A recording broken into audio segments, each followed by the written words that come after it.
नमस्कार दोस्तों, India speaks daily में आपका बहुत स्वागत है।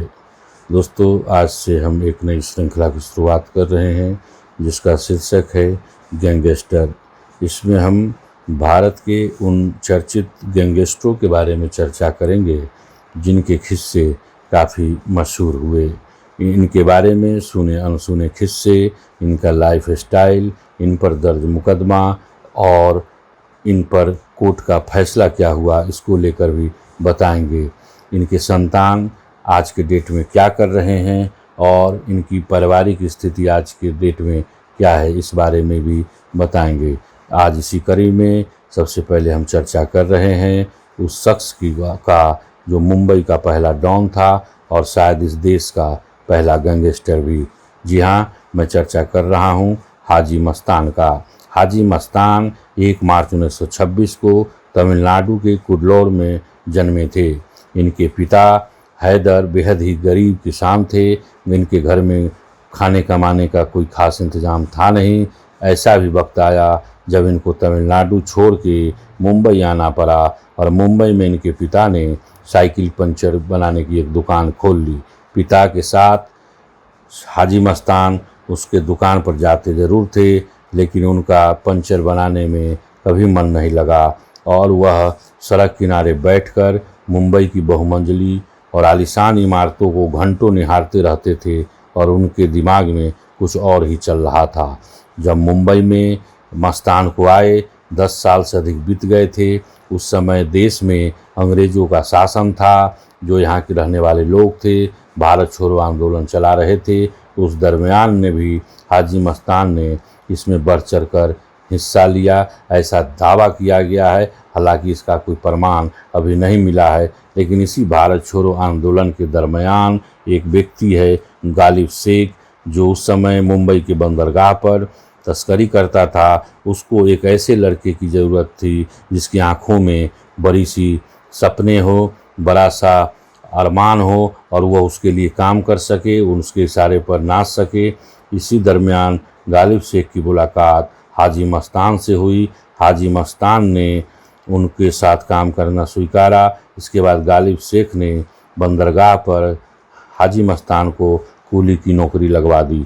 दरअसल कूली के आड़ में गुलाब शेख वहाँ से तस्करी करता था और उस वक्त आपको जानना चाहिए कि जो भी भारत में इलेक्ट्रॉनिक सामान है, महंगी घड़ियाँ हैं, गहने हैं, इन सबों की तस्करी होती थी, क्योंकि हिंदुस्तान में ये सामान नहीं बनते थे और लीगल तरीके से मंगाने पर टैक्स अधिक होता था।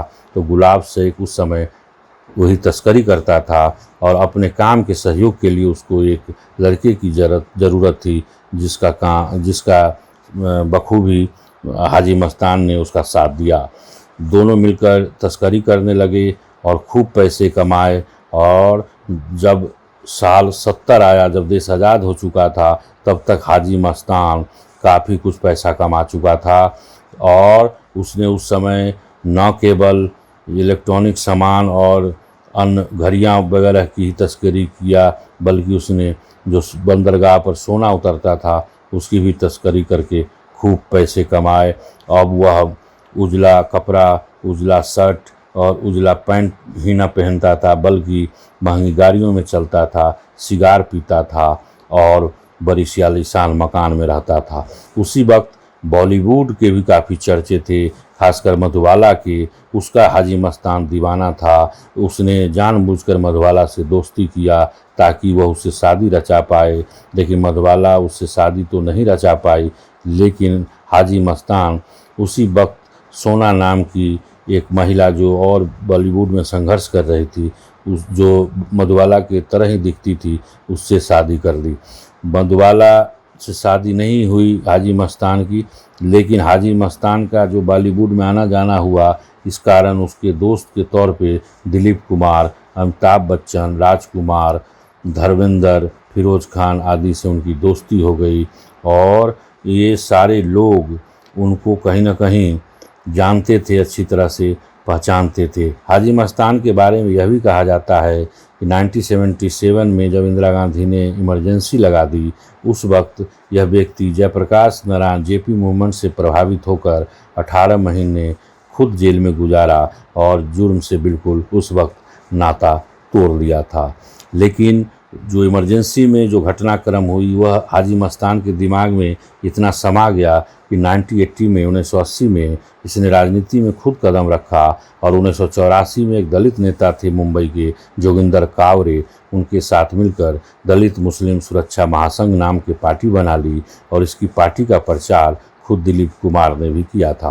हाजी मस्तान के बारे में कहा जाता है कि इस व्यक्ति ने कभी किसी पर कोई गोली नहीं चलाई, पर अपने अंदाज से अपना रसूख कायम किया। उसने बहुत सारे लोगों की मदद भी की और उसने कई बार अपने लोगों के बीच इसलिए वजह से प्रसिद्ध हो गया कि वह खुलकर किसी की भी मदद करता था।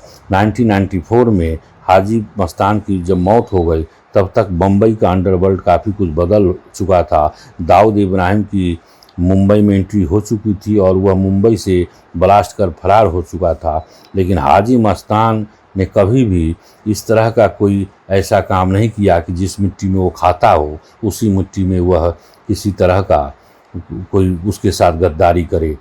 हाजी मस्तान के बारे में कहा जाता है कि हाजी मस्तान में एक हिंदू लड़के शेखर को गोद लिया था, जिसको बाद में वह सुल्तान मिर्ज़ा कहने लगा। आज भी सुल्तान मिर्ज़ा मुंबई में रहता है और भारतीय माइनॉरिटी सुरक्षा महासंघ के नाम से पार्टी चलाता है और उसके बेटे का कहना है सुल्तान मिर्ज़ा, जिसका सुंदर शेखर नाम बताया जाता है असली नाम, जिस जब संजय गांधी बम्बई आते थे तो उसके पिता से मिलते थे। और ऐसा भी एक दौर आया जब एक कस्टम के अफसर ने उनके पिता को परेशान कर दिया तो उनका ट्रांसफ़र करा दिया था और जब वो अफसर जा रहा था तो उसके डैडी मतलब हाजी मस्तान एयरपोर्ट पर पहुंचे, प्लेन में चढ़े और अफसर को गुड बाय बोल के आए। और ये सारा चीज़ आप जो इसका फिल्म आया था अजय देवगन का उसमें आप देख चुके होंगे। तो ये स्टाइल था डॉन का।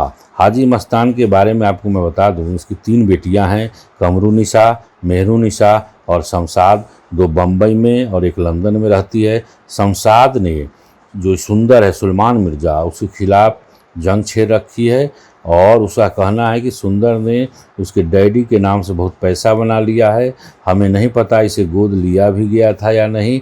और उसने जो सोना मिर्ज़ा की जो बेटी है ये हसीन मिर्ज़ा जो जिससे हाजी मस्तान ने शादी किया है था, उसने भी क्लेम कर रखा है कि वो हाजी मस्तान की बेटी है और 12 साल की उम्र में उसकी शादी ज़बरदस्ती करा दी गई थी। जुहू के पास उसे भी बंगला दिया जाए। डैडी चाहते थे कि उसको ये बंगला दिया जाए लेकिन उसका यह बंगला नहीं मिला। ये मामला भी कोर्ट में चल रहा है। आपको मैं बता दूं कि हाजी मस्तान पर कई फिल्में बनाई जा चुकी है। हाजी मस्तान की इमेज आज के गैंगस्टरों की तरह इमेज नहीं थी। उसने कई ऐसे काम किए थे जिसका लेकर आज तक सारे लोग उसको याद करते हैं, चाहे बॉलीवुड के लोग हों, चाहे मुंबई के पॉलिटिशियन हों या जो मुंबई के लोकल लोग हैं। सबसे बड़ी बात यह है कि हाजी मस्तान को देखकर आप कभी अंदाज़ नहीं लगा सकते थे कि वह व्यक्ति जो एक गरीबी से उठकर इतने बड़ी ऊंचाइयों तक पहुंच जाएगा। आज के गैंगस्टर की कहानी में बस इतना ही। कल फिर एक नए गैंगस्टर की कहानी के साथ मिलते हैं। तब तक आपका बहुत धन्यवाद।